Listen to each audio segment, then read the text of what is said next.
Hello दोस्तों, स्वागत है आप सभी का स्टेट पीसीएस क्लासेस में और डेली करंट अफेयर के इस सेशन में। आज हम 6 मार्च 2025 का करंट अफेयर डिस्कस करेंगे और इसके जितने भी इम्पोर्टेंट क्वेश्चन हैं उसको देखेंगे। आप सभी को जो है ऐसे ही वीडियो डेली देखते रहना है। तो आज का पहला क्वेश्चन क्या है? पहला क्वेश्चन है कि डिजिटल अधिकार समूह एक्सेस नाउ की वैश्विक इंटरनेट शटडाउन रिपोर्ट 2024 में शीर्ष स्थान किसे मिला है? तो एक्सेस नाउ ने जो है ये रिपोर्ट जारी की है, डिजिटल अधिकार समूह, और इसमें जो है वैश्विक इंटरनेट जो शटडाउन होता है सबसे ज़्यादा कहाँ पर हुआ है इंटरनेट शटडाउन। तो इस मामले में अभी तक तो भारत पहले नंबर पे था, लेकिन अभी जो रिपोर्ट आई है हाल ही में उसमें पहले नंबर पे कौन आ गया है? तो पहले नंबर पे म्यांमार आ गया है, दूसरे नंबर पे अब भारत हो गया है। विश्व में कितनी बार जो है 2024 में इंटरनेट शटडाउन हुए हैं? तो 2024 में 296 बार इंटरनेट शटडाउन हुए हैं पूरे विश्व में। सबसे अधिक जो है म्यांमार में हो गया, उसके बाद भारत में। और भारत में कहाँ पे सबसे ज़्यादा हुआ है? तो सबसे ज़्यादा मणिपुर में हुआ है। भारत में 84 बार और म्यांमार में 85 बार हुआ। और इसका कारण क्या है?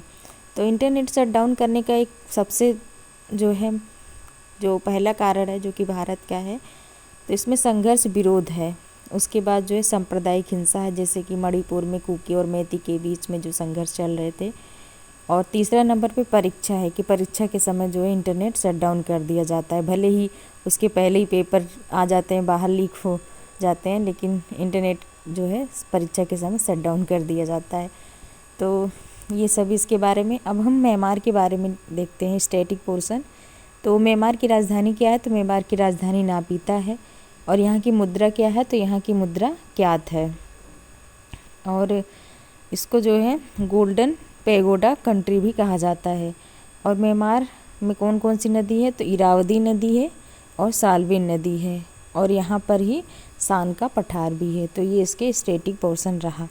आगे बढ़ते हैं, नेक्स्ट क्वेश्चन देखते हैं कि नासा बिग बैंग के ठीक बाद हुए घटनाक्रम को जानने के लिए कौन सा मिशन लॉन्च किया है? जो बिग बैंग थ्योरी दी गई है उसके बाद जो है कौन सा घटनाक्रम हुआ है, उसके लिए नासा ने स्फेरिक्स मिशन लॉन्च किया है। इसको किस रॉकेट से लॉन्च किया? तो फाल्कन 9 रॉकेट से लॉन्च किया, जो कि स्पेस एक्स कंपनी का है।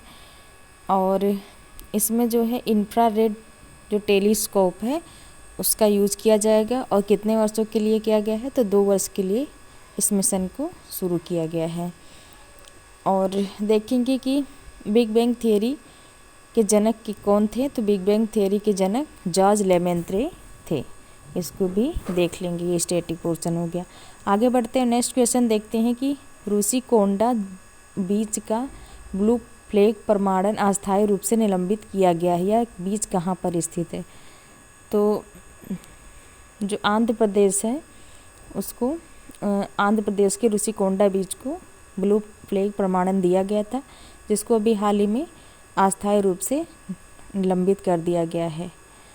और ये क्वेश्चन पूछा गया है कि ब्लू फ्लैग जो प्रमाणन है किसके द्वारा दिया जाता है? तो ये जो है FEE foundation of environment and education के द्वारा दिया जाता है।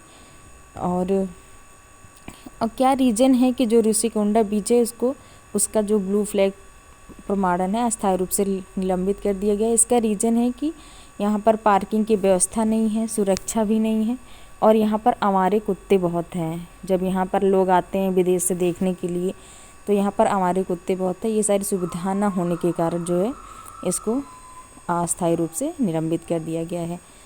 और अभी हाल ही में केरल के 2 बीज को प्रमाणन मिला था। कौन कौन सा वो बीज है? तो कप्पड़ बीज है और चल बीज है। ये केरल के 2 बीज है जिनको ब्लू फ्लैग प्रमाणन मिल चुका है।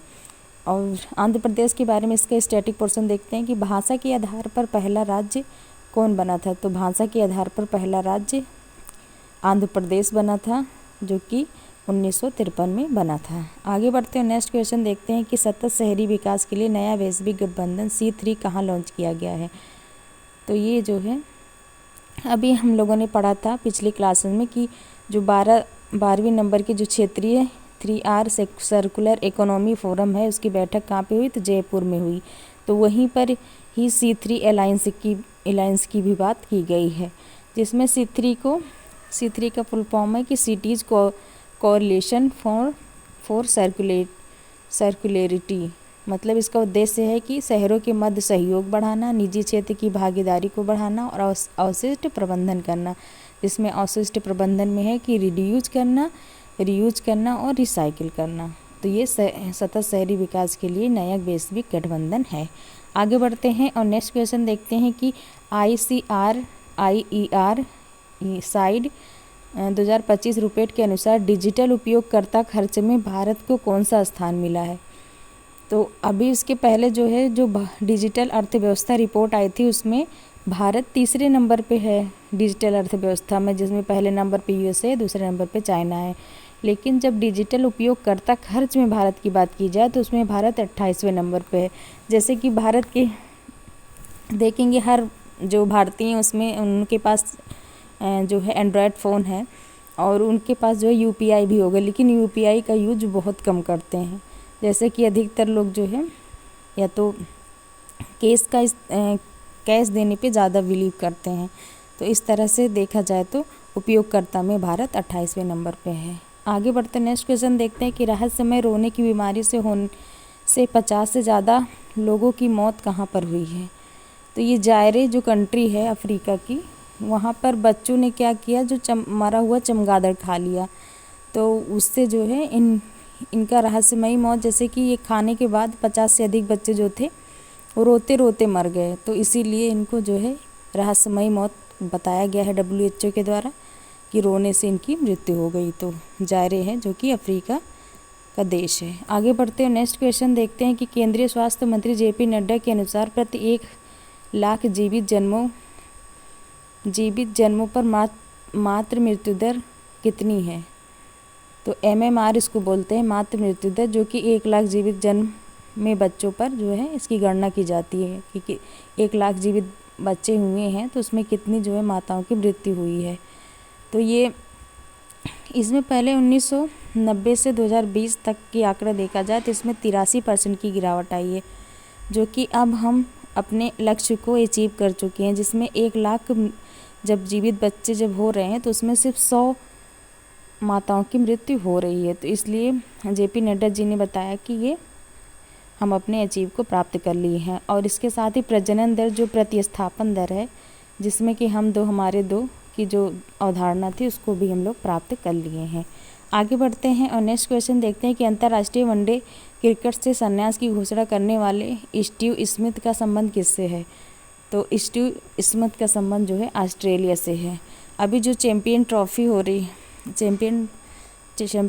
हो रही है तो इसका होस्ट तो पाकिस्तान ही है, और जो फाइनल होगा वो कहाँ पर होगा? वो UAE में होगा। भारत और न्यूजीलैंड के बीच होगा 9 मार्च को भैया मैच तो देखना बनता है, तो उसमें जो है 9 मार्च को होने वाला है। और जो भी सेमीफाइनल हुआ था तो सेमीफाइनल में तो भारत जीत ही चुका है और ऑस्ट्रेलिया हार चुका है।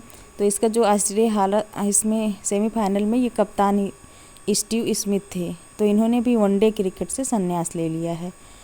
और ऑस्ट्रेलिया के बारे में देखते हैं। ऑस्ट्रेलिया में सबसे बड़ी जो है ग्रेट बैरियर रीफ पाई जाती है, कोरल रीफ पाई जाती है, और यहीं पर ग्रेट डिवाइडिंग रेंज भी है, जिसकी सबसे ऊंची चोटी कौन सी है? माउंट कोसियास्को जो है इसकी सबसे ऊंची चोटी है। आगे बढ़ते हैं नेक्स्ट क्वेश्चन देखते हैं कि दिवंगत खिलाड़ी पद्माकर शिवालकर का संबंध किससे है? तो ये क्रिकेट से इनका संबंध है। ये जो है इनको मुंबई ये रणजी टीम से थे और इनको 2017 में CK Naidu life time achievement award भी मिल चुका है और इनके पास 500 से अधिक विकेट भी हैं। इनकी मृत्यु हो गई है पद्माकर शिवालकर, जो कि क्रिकेट से संबंधित थे। आगे बढ़ते हैं नेक्स्ट क्वेश्चन देखते हैं कि सर्वोच्च न्यायालय ने किसे मौलिक अधिकार घोषित किया है?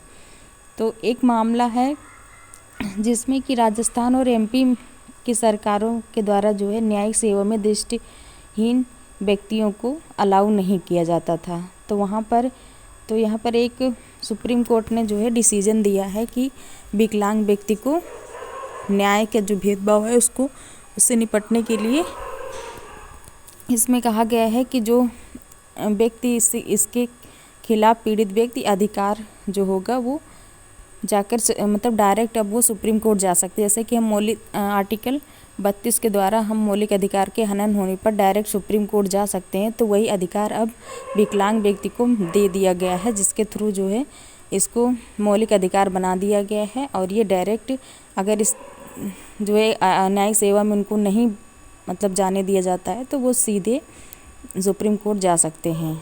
और किस आर्टिकल के थ्रू किया गया, तो 14, 15 और 16 इससे संबंधित है। इसमें समानता का अधिकार और सोशल समानता का अधिकार 14, 15, 16 में है।